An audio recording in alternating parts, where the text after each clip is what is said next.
ছাত্ৰ ছাত্ৰীসকল আমি আজি 10ম মানৰ যিটো প্ৰথম চেপ্টাৰ আছে ৰাসায়নিক বিক্ৰিয়া আৰু ইয়াৰ সমতুলীকৰণ সেই চেপ্টাৰটোৰ এটা খুব গুৰুত্বপূৰ্ণ বিষয় যিটো সকলো ছাত্ৰ ছাত্ৰীয়ে টান পায় যে ৰাসায়নিক সমীকৰণ এটা আমি কেনেকৈ সমতুল কৰিব পাৰোঁ বেলেন্স কৰিব পাৰোঁ আৰু তাৰ কাৰণে আমি বহুত সমস্যাৰ সন্মুখীন হওঁ মই এটা সহজ কৌশল উপায় এটা তোমালোকক আজি দিম বুলি ভাবিছোঁ আৰু এইটো চালে নিশ্চয় তোমালোকে অতি সোনকালে অতি সহজতে ৰাসায়নিক বিক্ৰিয়াবিলাক সমতুলীকৰণ কৰিব পাৰিবা আমি জানো ৰাসায়নিক বিক্ৰিয়া এটা কিয় সমতুল কৰিব লাগে কিয় বেলেন্স কৰিব লাগে আমি জানো যে পদাৰ্থৰ নিত্যতা সূত্ৰ অনুসৰি যে বিক্ৰিয়া এটাত বিক্ৰিয়ক পদাৰ্থত যিমান সংখ্যক পৰমাণু থাকে ভৰ যিমান থাকে বিক্ৰিয়াজাত পদাৰ্থটো বিক্ৰিয়াটোৰ পিছত সিমানেই ভৰ থাকিব লাগিব সেইকাৰণে আমি এটা ৰাসায়নিক সমীকৰণ বেলেন্স কৰিবলগীয়া হয় সন্তুলন কৰিবলগীয়া হয়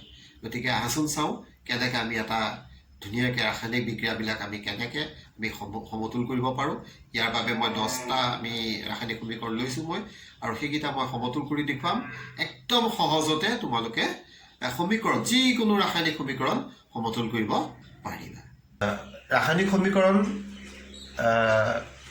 সমতুলীকৰণ কৰিবলৈ যাওঁতে আমি 4টা দিশৰ ওপৰত আমি নজৰ ৰাখিম প্ৰথম কথা হ'ল মেটেল আমি জানো মেটেল মানে কি ধাতু তাৰপিছতে নন মেটেল মানে অধাতু তাৰপিছতে আহিব অক্সিজেন O2 তাৰপিছত আহিব হাইড্ৰোজেন H2 এতিয়া প্ৰথমতে আমি যেতিয়া সন্তুলন কৰিবলৈ যাম আমি মেটেল প্ৰথমতে আমি সন্তুলন কৰিলোঁ মেটেলটো আমি সন্তুলিত কৰিলোঁ সমান কৰি ল'ম দুইফালে তাৰপিছত নেক্সট ষ্টেপ আমি নন মেটেলটো আমি সন্তুলিত কৰিম নন মেটেল সন্তুলিত হোৱাৰ পিছত পুনৰ আমি পৰীক্ষা কৰি চাম মেটেলটো সন্তুলিত হৈ আছে নে নাই তাৰপিছত আমি অক্সিজেনৰ সন্তুলন কৰিম অক্সিজেনৰ সন্তুলন কৰাৰ পিছত আমি পৰীক্ষা কৰি মেটেলৰ সন্তুলিত হৈ আছে নে নাই নন মেটেলৰ সন্তুলিত হৈ আছে নে নাই মুঠতে যিকোনো এটা ষ্টেপ কৰাৰ পিছত পুনৰ আগৰ ষ্টেপটোলৈ আমি উভতি যাব লাগিব শেষত আমি হাইড্ৰোজেনটো চাম হাইড্ৰোজেনটো সন্তুলিত কৰিম আৰু তাৰপিছত পুনৰ আমি পৰীক্ষা কৰি মেটেলটো সন্তুলিত হৈ আছে নে নাই নন মেটেলটো সন্তুলিত হৈ আছে নে নাই আৰু অক্সিজেনটো আমি সন্তুলিত হৈ আছে নে নাই আমি পৰীক্ষা কৰি চাম আৰু ফাইনেলি আমি গোটেইখিনি এবাৰ পৰীক্ষা কৰি চালোঁ তাৰপিছতে আমি দেখিম যে যিটো আমাৰ ৰাসায়নিক সমীকৰণ আছে ই সম্পূৰ্ণৰূপে সন্তুলিত হৈ গৈছে এতিয়া আমি চাওঁ দুটামান উদাহৰণ লৈ পেলাই এটা উদাহৰণ মই ইয়াত লৈছোঁ এই আটাইকেইটা যিকেইটা উদাহৰণ আছে এইকেইটা 10ম মানৰ পাঠ্যপুথিত থকা ৰাসায়নিক সমীকৰণৰ উদাহৰণ প্ৰথমটো আছে হাইড্ৰোজেন H2 + Cl2 HCl আমি যদি ইয়াত চাওঁ ইয়াত এটাও মেটেল নাই হাইড্ৰোজেন মেটেল নহয় ক্লৰিন মেটেল নহয় এইটোও মেটেল নহয় মেটেল মানে আমি জানো sodium magnesium aluminium magnesium zinc iron এইবিলাক হৈছে মেটেল আৰু নন মেটেল আমি জানো অক্সিজেন হাইড্ৰোজেন ক্লৰিন ফ্লৰিন এইবিলাক নন মেটেল তাৰপিছতে আমি আকৌ নন মেটেলৰ উপৰিও আমি অক্সিজেনটোক লৈছোঁ তাৰপিছতে হাইড্ৰোজেনটো লৈছোঁ ইয়াত যিহেতু এটাও মেটেল নাই গতিকে আমি নন মেটেললৈ গুচি গ'লোঁ নন মেটেল কি আছে ইয়াত ক্লৰিন আছে ক্লৰিনৰ কেইটা পৰমাণু আছে 2টা পৰমাণু আছে গতিকে ইয়াতো আমি ক্লৰিনৰ 2টা পৰমাণু কৰিব লাগিব গতিকে ইয়াত আমি সহগ হিচাপে 2 দিলোঁ ইয়াত আমাৰ ক্লৰিন 2টা হৈ গ'ল নেক্সট আমাৰ আহিব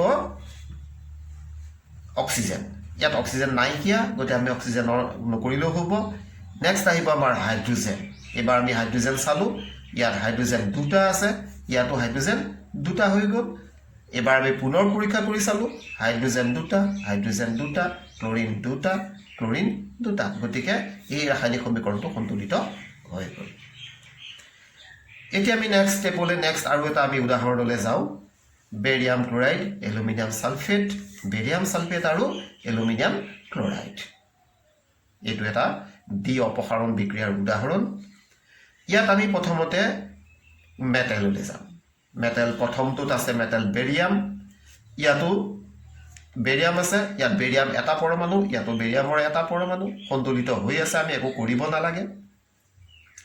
নেক্সট মেটেল আৰু এটা আছে এলুমিনিয়াম।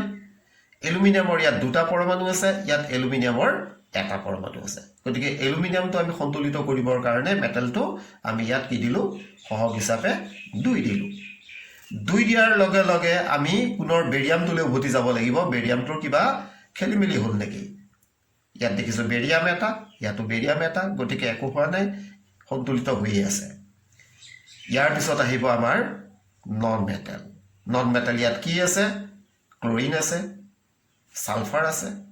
গতিকে আমি প্ৰথম ক্লৰিনটো যদি চাওঁ, দেখিম যে ক্লৰিন ইয়াত দুটা আছে, ইয়াত ক্লৰিন 2-3 গুণ 6টা আছে। গতিকে ইয়াকো আমি 6 কৰিব লাগিব। 6 কৰিবলৈ যাওঁতে আমি ইয়াত কি দিব লাগিব? দুটা আছে, আমি সহগ হিচাপে 3 দিলোঁ, 3 2 6টা, ক্লৰিন 6টা হৈ গ'ল। তেতিয়াহ'লে আমি নন মেটেলটো আমি সন্তুলিত কৰিলোঁ, সমতুল কৰিলোঁ। এতিয়া পুনৰ আমি উভতি যাব লাগিব মেটেললৈ। মেটেলটো কিবা খেলি মেলি হ'ল নেকি পৰীক্ষা কৰিম আমি। বেৰিয়াম 3টা, ইয়াত বেৰিয়াম এটা হৈ আছে। গতিকে বেৰিয়াম আমি কি কৰিব লাগিব? 3টা কৰিব লাগিব। বেৰিয়াম 3টা হৈ গ'ল। ছডিয়াম এলুমিনিয়াম 2টা, এলুমিনিয়াম 2টা। তাৰপিছতে আমি ছালফেট, ছালফেট ইয়াত SO4 হোল 3, ইয়াতো কি হৈ আছে? ছালফাৰ 3টা হৈ আছে, আমি বেলেঞ্চ হৈ আছে, সন্তুলিত হৈ আছে।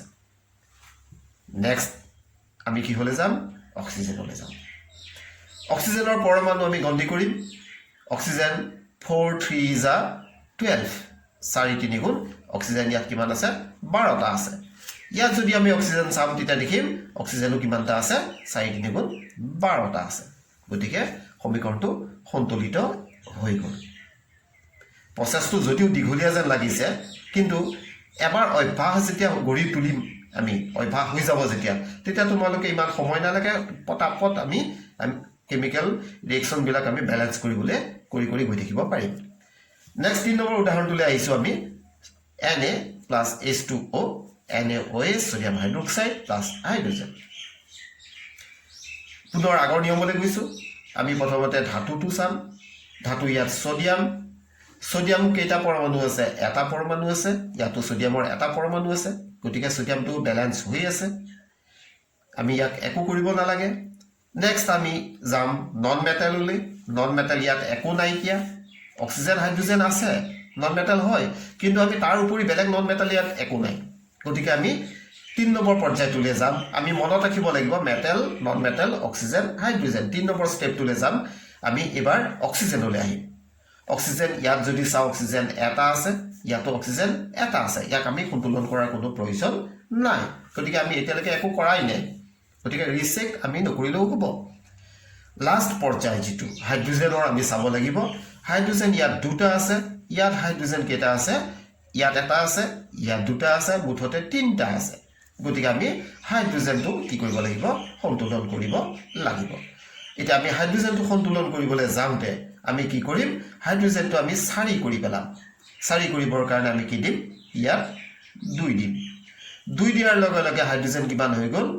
হাইড্ৰজেন 2, এইফালে হাইড্ৰজেন 2, হাইড্ৰজেন 4টা হৈ গ'ল। এতিয়া আমি হাইড্ৰজেন 4টা কৰিবৰ কাৰণে ইয়াতো আমি হাইড্ৰজেন 2 দি দিলোঁ।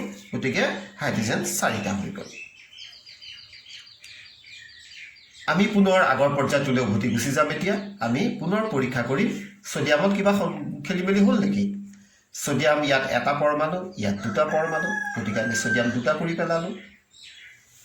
নন মেটেল পাৰ্ট নায়েই একো। আমি অক্সিজেনলৈ উভতি যাম। অক্সিজেন ইয়াত 2টা, ইয়াত অক্সিজেন 2টা, হাইড্ৰজেন ইয়াত 2 2 গুণ 4টা, ইয়াতো হাইড্ৰজেন 2 যোগ 2 4টা। গতিকে সমীকৰণটো সন্তুলন ইতিমধ্যে হৈ গৈছে। তো এইটো এটা একেবাৰে সহজ মেথড, একেবাৰে চবেই এটা ধুনীয়া ফৰ্মুলা এটা আছে। এই ফৰ্মুলা মতে কৰি গ'লে তোমালোকে কেতিয়াও ৰাসায়নিক সমীকৰণ বেলেঞ্চ কৰাৰ ক্ষেত্ৰত অসুবিধা নোপোৱা। 4 নম্বৰ আমাৰ যিটো উদাহৰণ, এই 4 নম্বৰ উদাহৰণটোলৈ আহিছোঁ। বেৰিয়াম ক্লৰাইড যোগ ছডিয়াম ছালফেট, বেৰিয়াম ছালফেট যোগ ছডিয়াম ক্লৰাইড। এইটো এটা ডি অপসাৰণ, ডাবল ডিছপ্লেচমেণ্ট এটা বিক্ৰিয়াৰ উদাহৰণ।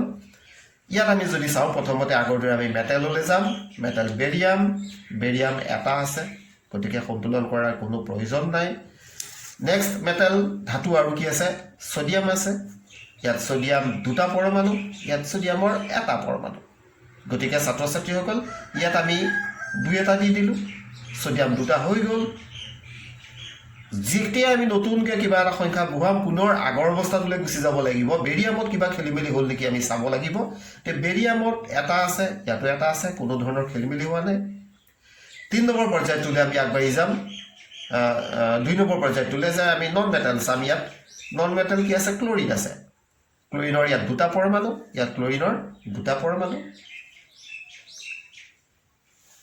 গতিকে তাক আমি সন্তুলন কৰাৰ কোনো প্ৰয়োজন নাই সালফাৰৰ ইয়াত এটা পৰমাণু সালফাৰৰ ইয়াত এটা পৰমাণু সন্তুলিত হৈ আছে 3 নম্বৰ যেটো পৰ্যায় আমি অক্সিজেনটো আমি চাম এতিয়া অক্সিজেন ইয়াত 4টা আছে ইয়াত অক্সিজেন 4টা আছে আমি ইয়াক সন্তুলন কৰাৰ কোনো প্ৰয়োজন নাই ইতিমধ্যে ই সন্তুলিত হৈ গৈছে এতিয়া আমি 5 নম্বৰ সমীকৰণটোলৈ আহোঁ 5 নম্বৰ সমীকৰণটোত মেটেল আমি ইফালে ক্যালসিয়াম আছে ইফালে ক্যালসিয়াম আছে ই ব্যালেন্স হৈ আছে একো কৰিব নালাগে নন মেটেল আমি চালো ইফালে নাইট্ৰোজেন দুটা আছে গতিকে আমি ইয়াত নাইট্ৰোজেন দুটা কৰিবৰ কাৰণে ইয়াত 2 দিলো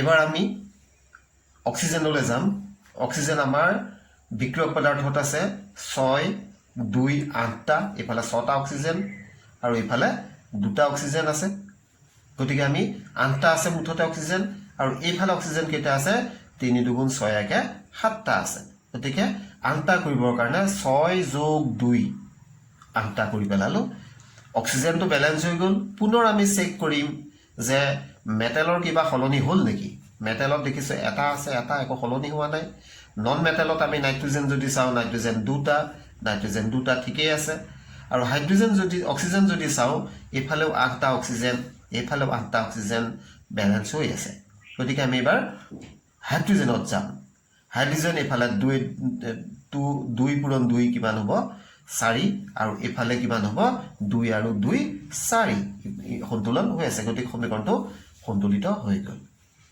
6 নম্বৰ সমীকৰণটো আমি চাইছো sodium hydroxide plus H2SO4 sulphuric acid sodium sulphate plus H2O ইয়াত একেদৰে আমি প্ৰথমতে ধাতু চাম ধাতু ইয়াত সোডিয়াম এটা ইয়াত সোডিয়াম দুটা গতিকে ব্যালেন্স কৰিবৰ কাৰণে আমি ইয়াৰ সহগ হিচাপে কি দিলো 2 দিলো সোডিয়ামটো ব্যালেন্স হৈ গ'ল আৰু একো ধাতু নাই অন্য ধাতু ইয়াৰ পিছত আমি অধাতুলৈ আহিম অধাতু সালফাৰ আছে সালফাৰ ইফালে এটা পৰমাণু ইয়াতো এটা পৰমাণু ই ব্যালেন্স হৈ আছে গতিকে আমি একো কৰিবলগীয়া নহল নেক্সট আমাৰ আহিব অক্সিজেন ইয়াত 4টা আৰু ইয়াত 2টা 6টা অক্সিজেন আছে আৰু এইফালে যদি চাওঁ আমি 4 একে 5টা অক্সিজেন আছে গতিকে 6 কৰিবৰ কাৰণে আমি ইয়াত 2 দি দিলো এতিয়া অক্সিজেন হৈ গ'ল পুনৰ আমি আগবাঢ়ি যাম মেটেললৈ মেটেলত কিবা সলনি হ'ল নেকি আমি চাম সোডিয়াম দুটা নন মেটেলত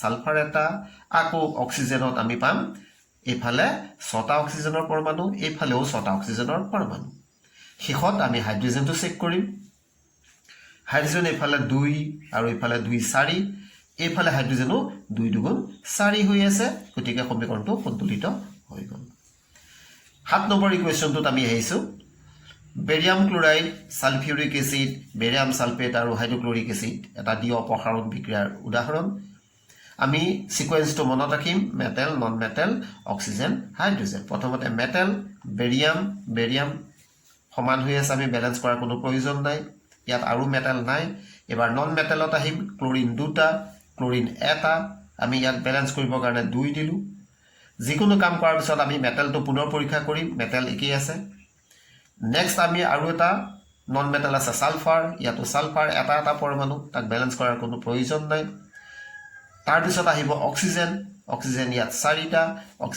4টা ই সন্তুলিত হৈ আছে আমি একো কৰিব নালাগে লাষ্টলি আমি হাইড্ৰোজেনটো চাম হাইড্ৰোজেনৰ দুটা পৰমাণু গতিকে ইয়াত ব্যালেন্স হৈ গ'ল 8 নম্বৰ ইকুৱেশ্যনটোত আমি আহিছো এলুমিনিয়াম যোগ কপাৰ ক্লোৰাইড সমান এলুমিনিয়াম ক্লোৰাইড প্লাস কপাৰ এইটো এটা অপসাৰণ বিক্ৰিয়া একেই প্ৰথমতে আমি ধাতু চাম মেটেল এলুমিনিয়াম এটা আছে, ইয়াতো এলুমিনিয়াম এটা আছে, ঠিকে আছে। কপাৰ ইয়াত এটা আছে, কপাৰ ইয়াতো এটা আছে, বেলেঞ্চ কৰিব নালাগে। ক্লৰিন ইয়াত দুটা আছে, ইয়াত ক্লৰিন নন মেটেল, ক্লৰিন ইয়াত দুটা আছে, ইয়াত ক্লৰিন তিনিটা আছে। তো 2 আৰু 3ৰ লসাগু আমি পাম 6। গতিকে আমি 6 কৰিম। 6 কৰিবৰ কাৰণে ইয়াত আমি 3 দিব লাগিব সহগত, 3 2 গুণ 6। ইয়াত ক্লৰিন তিনিটা আছে, আমি ইয়াত 2 দিব লাগিব, 2 3 গুণ 6। অধাটো বেলেঞ্চ কৰাৰ পিছত পুনৰ ধাতুলৈ আমি উভতি যাব লাগিব। ধাতুত আমি দেখিলোঁ এলুমিনিয়াম এটা, এলুমিনিয়াম ইয়াত দুটা হৈ গ'ল, গতিকে ইয়াত আমি এলুমিনিয়াম 2 কৰি দিলোঁ। একেই কপাৰটো আমি দেখিছোঁ, কপাৰ ইয়াত তিনিটা, ইয়াত কপাৰ এটা, ইয়াত আমি 3 দি দিলোঁ, গতিকে এইটো সন্তুলন হৈ গ'ল। এবাৰ 9 নম্বৰটোলৈ আহিছোঁ। Barium chloride, potassium sulphate, barium sulphate আৰু পটাছিয়াম ক্লৰাইড। প্ৰথমতে ধাতু চালোঁ, বেৰিয়াম এটা, বেৰিয়াম এটা, ঠিকে আছে। পটাছিয়াম ইয়াত দুটা, ইয়াত এটা, গতিকে আমি 2 দিলোঁ। পটাছিয়ামটো সন্তুলিত হৈ গ'ল, বেৰিয়ামত একো পৰিৱৰ্তন ঘটা নাই। নেক্সট আমি নন মেটেলত আহিলোঁ। নন মেটেল ক্লৰিন দুটা, ক্লৰিন দুটা, ইতিমধ্যে হৈ গৈছে বেলেঞ্চ। ছালফাৰ এটা, ছালফাৰ এটা, বেলেঞ্চ হৈ আছে। অক্সিজেনত আহিম এবাৰ, অক্সিজেন 4টা, অক্সিজেন 4টা, অলৰেডি সন্তুলিত হৈ গ'ল, বেলেঞ্চ হৈ গ'ল। ফাইনেলি লাষ্ট ওৱান আমি এটা ইকুৱেশ্যনত আহিছোঁ। এইটো এমনিয়া প্ৰস্তুতিৰ বিক্ৰিয়া এটা, নাইট্ৰজেন যোগ হাইড্ৰজেন সমান এমনিয়া। ইয়াত মেটেল নাই, ক'তো মেটেল নাইকিয়া। নন মেটেল আছে নাইট্ৰজেন N2, নাইট্ৰজেন দুটা, ইয়াত নাইট্ৰজেন এটা আছে, গতিকে আমি ইয়াত এটা 2 দি দিলোঁ, নাইট্ৰজেন দুটা হৈ গ'ল। এবাৰ অক্সিজেনত আহিম, অক্সিজেন ইয়াত এটাও নাই।